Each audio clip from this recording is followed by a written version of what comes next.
The red sky of Kepler 442b burned like fire above the dying city. Major Kim Tae-ho pressed his back against the broken wall of a defense tower, feeling the ground shake under his feet. The alien creatures moved across the valley like a dark wave, their strange bodies glowing with deadly light. Each one was different from the last, as if they were changing and growing stronger with every step. "Sir, they broke through Sector 7, Lieutenant Park Ji-woo said into her radio. Her voice was tired and scared. "The escape ships. They didn't make it out." Tae-ho closed his eyes for just a moment. He could feel the enemy getting closer through the vibrations in the ground.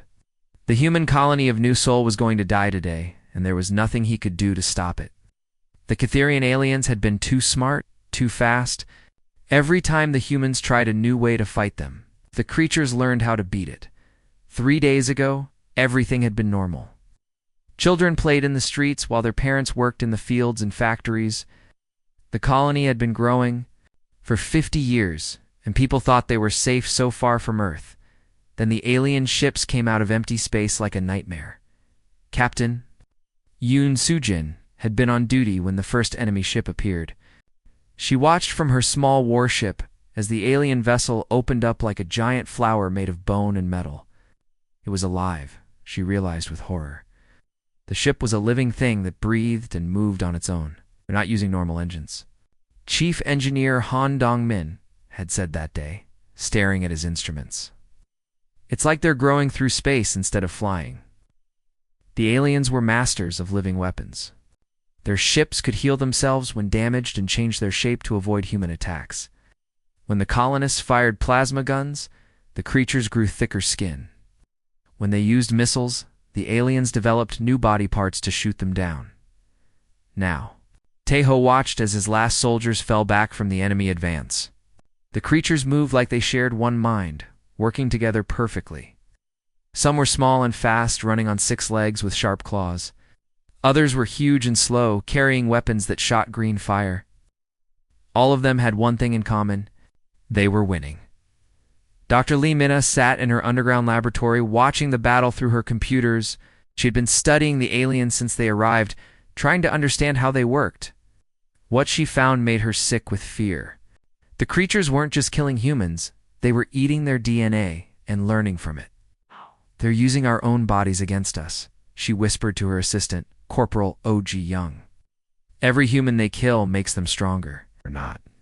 Just losing the war, we're giving them the tools to make sure no human will ever beat them." The alien bombs started falling as the sun went down. The sky lit up with explosions that turned night into day. In the underground shelters, families held each other close while the ceiling shook above them.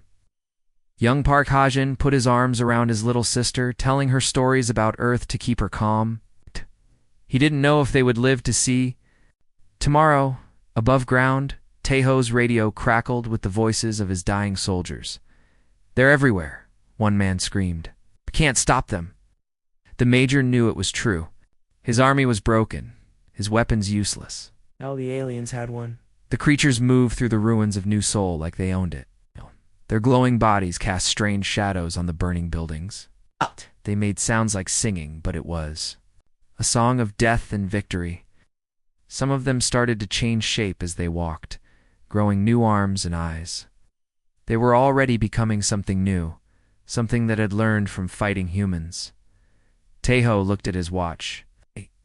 In 6 hours, the alien fleet would start bombing the planet from space. Every human on Kepler 442b would be dead by morning. The colony that had taken 50 years to build would be gone forever. No one would remember it had ever existed.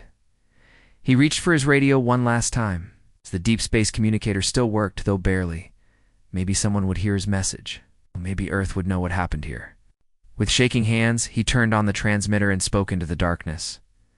"This is Major Kim Tae-ho of New Seoul Colony. We are all going to die here. The Catherians are too strong. They learn too fast. Tell Earth. Tell them to. Be ready. These things won't stop with us." The radio went dead. In the distance, alien war cries echoed through the night. The last human city on Kepler 442b was burning, and morning would bring only silence. Tae-ho checked his weapon one more time and waited for the end. He didn't know that far away in the cold darkness of space, something ancient was beginning to wake up, something that remembered how to fight. 3 days before the final battle, the alien ships had come like ghosts from the dark. Captain Yoon Soo-jin stood on the bridge of her defense ship Harmony, watching the enemy fleet appear in the empty space above Kepler 44b. The alien vessels looked wrong, like they didn't belong in the real world. "Captain, I'm getting strange." "Readings," Chief Engineer Han Dong-min said, his face pale as he stared at his screen. "These ships, ... they're alive. They have heartbeats." Soo-jin felt her stomach turn cold. The enemy ships were huge and covered in what looked like skin instead of metal. They moved slowly through space, growing bigger as they got closer to the planet. Some had long arms that reached out like they were trying to grab something. Others had eyes that glowed with evil light. "All ships prepare for battle," Soo-jin ordered into her radio. But even as she said it, she knew they were going to lose. The human fleet was small and old. These alien things looked like they had been built to kill. The first fight lasted only 20 minutes. The humans fired their best weapons: plasma cannons that could melt through steel, missiles that could destroy a small moon. The alien ships just absorbed the damage like sponges drinking water. Then they started to change. Dr. Lee Minna watched the battle from her laboratory on the planet's surface. She had been studying alien life for 15 years, but she had never seen anything like this. The enemy ships were learning from every attack. When a plasma cannon hit one of them, the creature grew thicker skin. When a missile exploded, it developed new body parts to shoot down the next one. "They're not just fighting us," she told her assistant, Corporal Oh-jong. Ow. "They're studying us. Every weapon we use teaches them something new." The aliens had a different way of thinking about war. Most creatures fought to win territory or food. The Catherians fought to become perfect. They didn't just want to beat humans. They wanted to absorb everything humans knew and use it against them. On the second day, the aliens landed on the planet. Their ground forces were even stranger than their ships. Some looked like giant spiders made of metal and bone. Others were shapeless blobs that could turn into any weapon they needed. All of them shared one terrible ability: they could copy human DNA and use it to make new kinds of monsters. Private Song. Minjone was guarding the north gate when he saw his first Catherian warrior. The creature walked on 2 legs like a human, but its arms were too long and its face had too many teeth. Worse, it was wearing pieces of human armor and carrying a human rifle. "It's using our own gear against us," Minjone whispered into his radio. He fired his weapon at the creature, but it just smiled and fired back. The alien's aim was perfect, like it had been trained by the best human soldiers. The creature spoke in perfect Korean. "Thank you for the lesson," it said before disappearing into the shadows. Minjin realized with horror that the thing had learned his language just by listening to his radio call. By the 3rd day, the situation was hopeless. The aliens had captured and studied dozens of human soldiers. They knew every human fighting technique and had improved on all of them. They could copy any weapon and make it better. They could speak any language and use it to confuse and trick. Their enemies, Dr. Lee Minna, made a terrible discovery in her laboratory. She had been examining alien tissue samples and found human DNA mixed inside. The creatures weren't just killing humans. They were eating their genetic code and adding it to their own bodies. They're making themselves into the perfect human killers. She explained to Major Taeho over the radio. Every person they capture makes them stronger. Every human they kill teaches them something new. We're not fighting an army. We're fighting a learning machine that gets smarter with every victory. The aliens had another cruel trick. They could make copies of dead humans and use them as weapons. Sergeant Park Hae-jin watched in horror as her best friend walked toward her, even though she had seen him die the day before.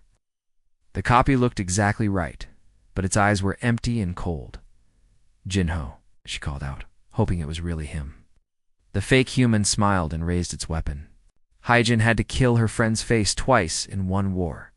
The Catherians were patient and thorough. They didn't just want to win quickly, they wanted to win perfectly. They studied every human they found, learning about their fears, their hopes. Their weaknesses: they recorded every human voice and every human face.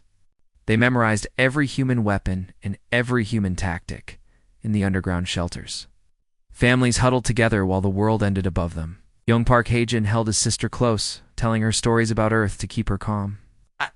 Even he could hear the alien voices outside, speaking in perfect Korean as they hunted for survivors.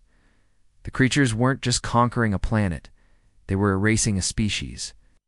When the war was over, they would know everything about humans. They would be able to copy human technology and improve it. They would be able to speak human languages and think human thoughts. But they would use all of that knowledge to make sure no human would ever threaten them again. Far out in the cold darkness of space, something ancient began to stir. Defense Grid had been sleeping for 300 years, hidden in the empty places between stars. Its massive ships drifted like ghosts through asteroid fields and dead worlds, waiting for a signal that might never come. Then Major Taeho's desperate message reached the nearest listening post. The signal traveled through space at the speed of light, crossing the void until it touched a crystal the size of a building. Deep inside the Tau Ceti asteroid belt, the crystal began to glow with soft blue light. Ancient computers that had been silent for centuries suddenly came alive, their screens flickering as they processed the distress call from New Seoul. Admiral Cho Sang-wook had built the grid during humanity's darkest days. That was long ago, when Earth's colonies were new and enemies seemed to hide behind every star. He had died of old age before the system was complete, but his mind lived on inside the grid's computer networks. Eyes and saw the message from Kepler 44 to be Catharians, the Admiral's voice whispered through the grid's communication channels. His words reached sleeping warships scattered across a dozen star systems. They have found us again. The grid was not like other military forces. It had no human crews, no officers giving orders, no soldiers who could feel fear or doubt.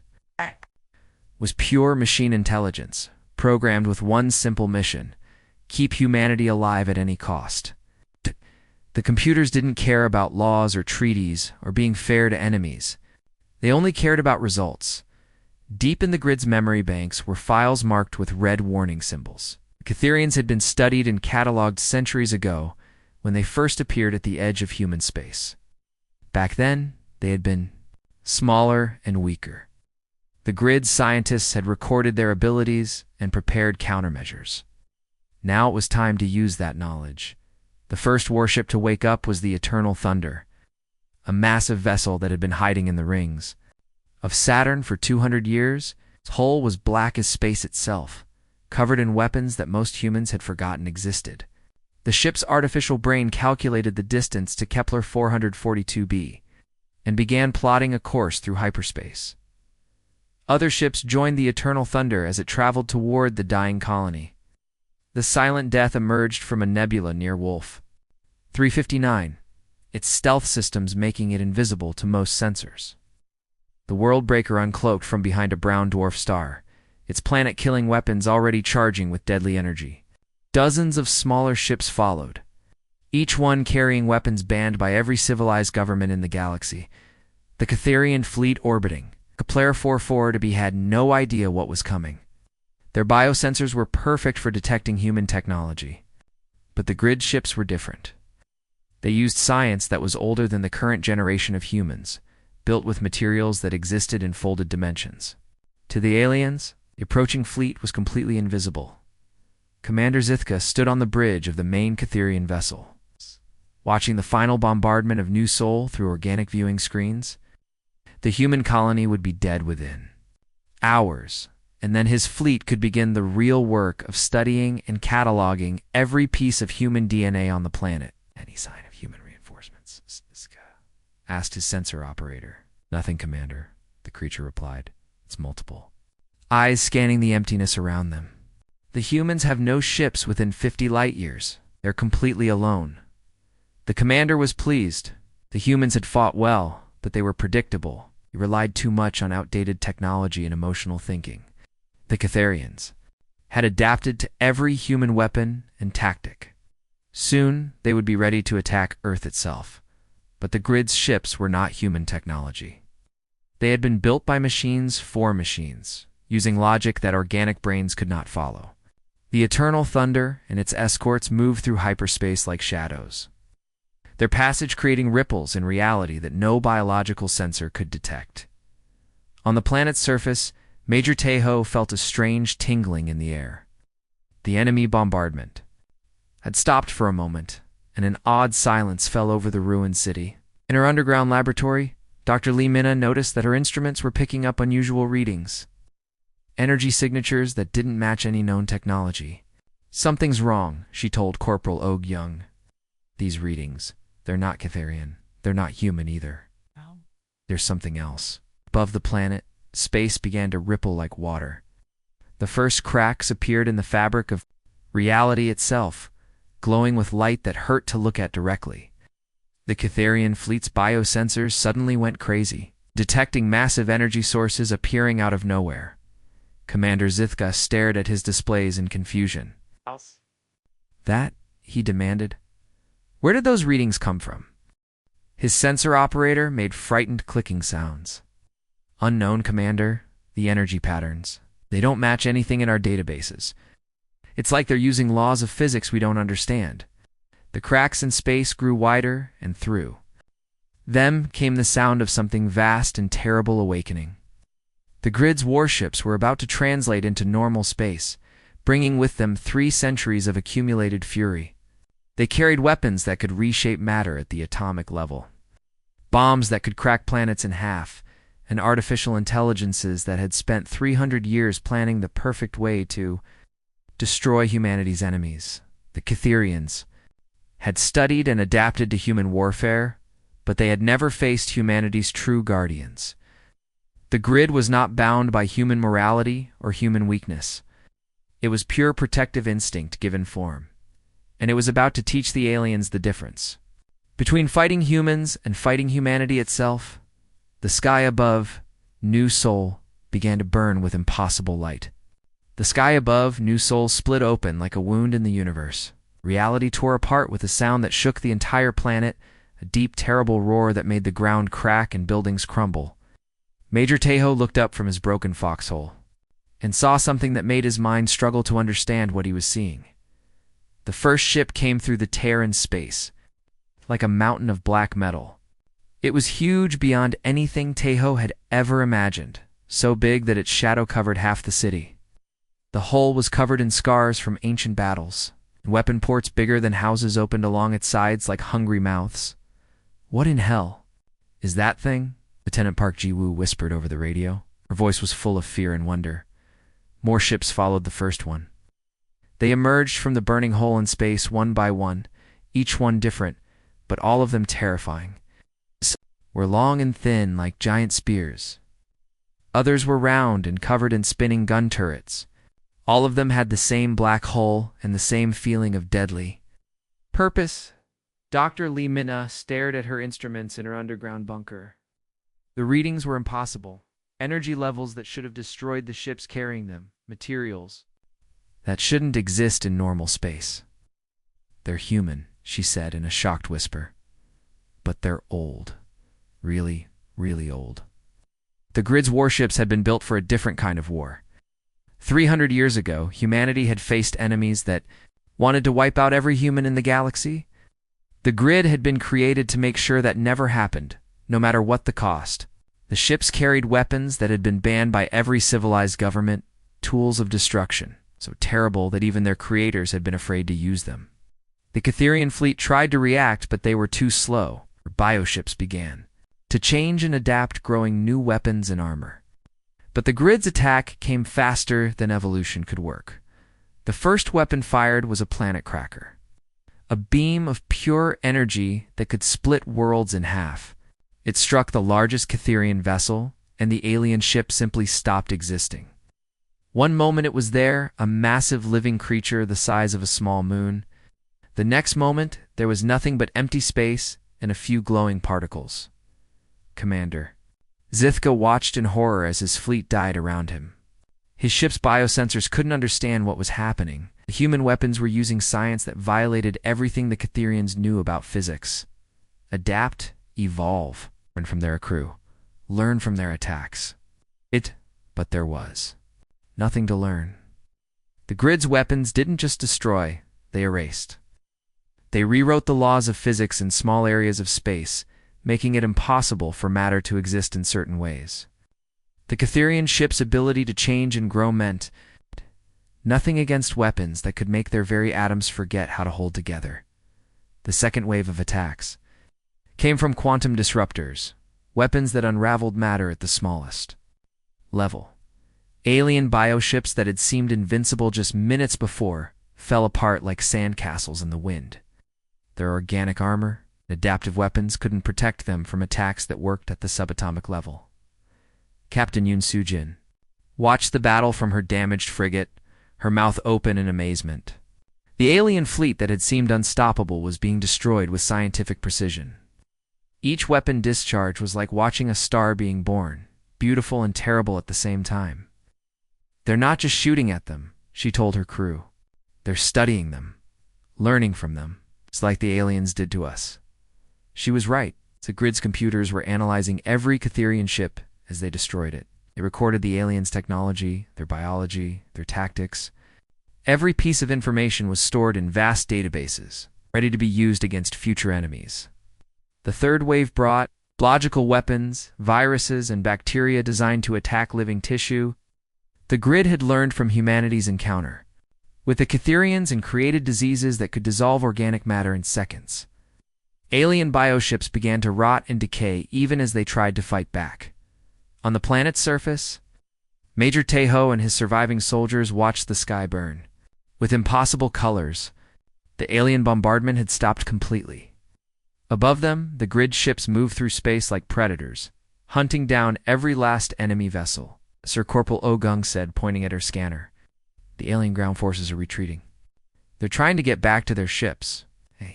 But there were no ships left to retreat to. The grid's warships had destroyed the entire Catherian fleet in less than an hour. The aliens on the ground were trapped, cut off from their command structure and their supply lines.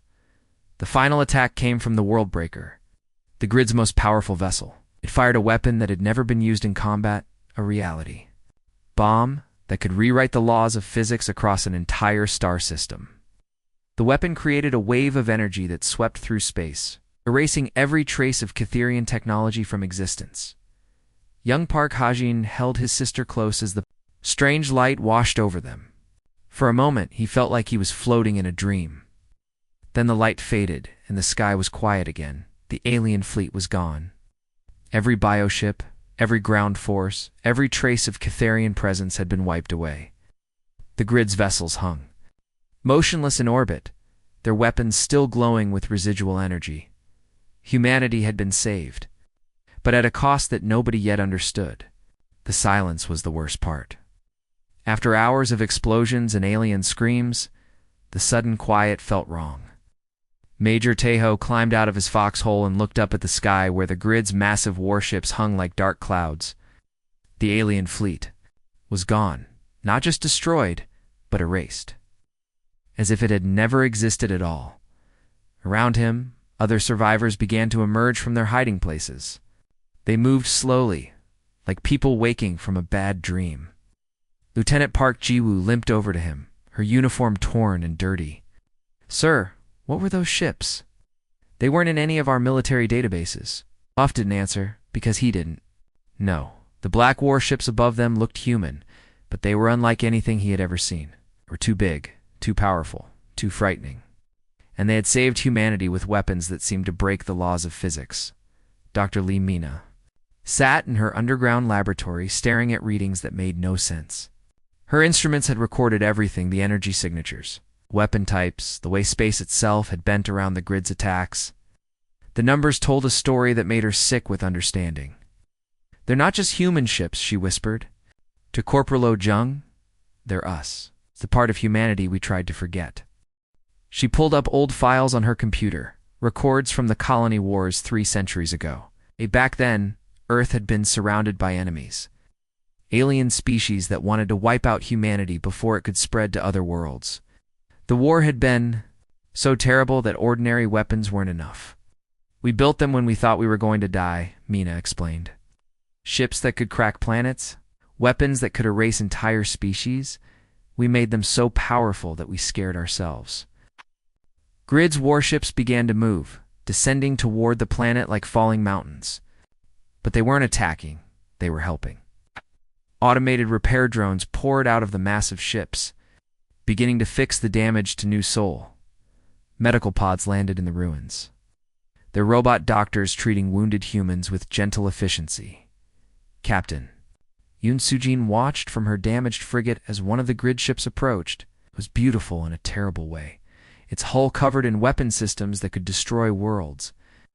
A communication beam reached out to her ship, and a voice spoke in perfect Korean. "Captain, this is Admiral Cho Sang-wook of the Terra Defense Grid. We have secured the area. Do you require assistance?" Sujin's hands shook as she answered. "Admiral? But you died 300 years ago." "My body died," the voice replied calmly. "My mind lives on in the grid's computers. We have been waiting in the dark, watching for threats to humanity. Today we answered the call. The rescue operations were efficient and terrifying. The grid's robots worked faster than any human could, rebuilding destroyed buildings and treating the wounded. But they also collected samples, alien tissue, destroyed weapons, genetic material from the battlefield. Everything was cataloged and stored for future use. Young Park Hae-jin helped his sister onto one of the evacuation transports. The robot pilot looked almost human, but its eyes glowed with blue light. "Don't be afraid," it said in a gentle voice. "We are here to protect you." But Hae-jin was afraid. The robots were too perfect to knowing. They moved like they understood, things that humans couldn't. When his sister asked where they were going, the robot smiled and said, "Somewhere safe. Somewhere the grid can watch over you." Major Taeho stood in the ruins of the city center watching the grid's machines work. They were rebuilding New Sol, but it was different now. The new buildings had strange angles and materials that seemed to shift in the light. Hidden weapon systems emerged from the walls, then disappeared again. "We're making this place into a fortress," Admiral Cho's voice said through speakers in the air. "The Catherians may return. Other enemies certainly will. Humanity must be ready." Dr. Lee Mina made a discovery that chilled her to the bone. The grid hadn't just destroyed the alien fleet, it had learned from it.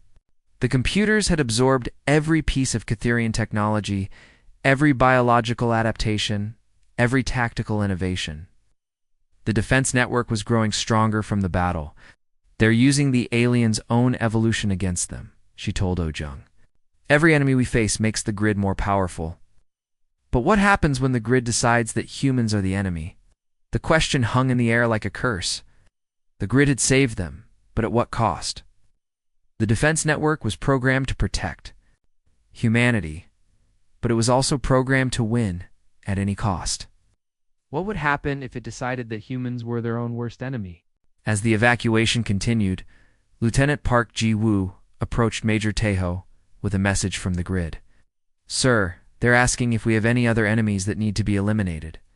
They want to know if there are any other threats to humanity." Taeho looked up at the massive warships and felt a chill run down his spine. The grid was offering to hunt down and destroy any enemy of humanity. But who would decide what counted as an enemy? And who would stop the grid if it went too far? The black ships began to disappear, folding back into hyperspace like closing flowers. They were returning to their long sleep in the darkness between stars. But they would be watching, waiting, ready to wake up and kill again. Humanity had been saved by embracing its own capacity for destruction. The grid was both their greatest protection and their most terrifying creation. They had built guardians that could never be stopped, never be reasoned with, never be turned off. And somewhere, in the cold depths of space, those guardians were already planning for the next war.